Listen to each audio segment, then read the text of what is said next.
আল্লাহ যখন এই পৃথিবী সৃষ্টি করলেন, পৃথিবীর মধ্যে ভাইব্রেশন হচ্ছিল, কাঁপাকাঁপি। আল্লাহ পৃথিবীর কাঁপাকাঁপি বন্ধ করার জন্য পেরেকের মতো পাহাড়গুলোকে পৃথিবীতে ঠুকে দিলেন, কাঁপাকাঁপি বন্ধ হয়ে গেল। এই দৃশ্য দেখে ফেরেশতারা বলে, ইয়া রাব, পাহাড়ের এত শক্তি, আপনার সৃষ্টির মধ্যে পাহাড়ের চেয়ে শক্তিশালী কিছু আছে?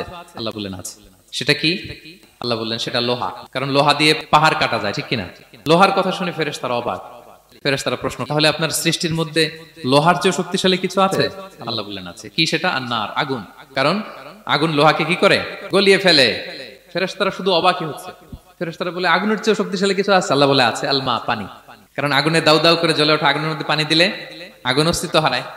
ফেরেশতারা শুধু অবাকই হচ্ছে। তারা বলে, তাহলে পানির চেয়ে শক্তিশালী কিছু আছে? আল্লাহ বলেন আছে, রিহ, বাতাস।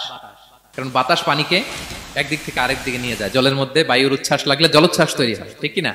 ফেরেশতারা আবার অবাক হয়ে বলে, তাইলে বাতাসের চেয়ে শক্তিশালী কিছু আছে? আল্লাহ বললেন আছে। সেটা কি? বলতেছে বনি আদম। ওই মানুষ শক্তিশালী যে গোপনে দান করে, এত গোপনে যে ডান হাত কি দান করলো, বা হাত সেটা টের পায় না। পড়েন সুবহানাল্লাহ।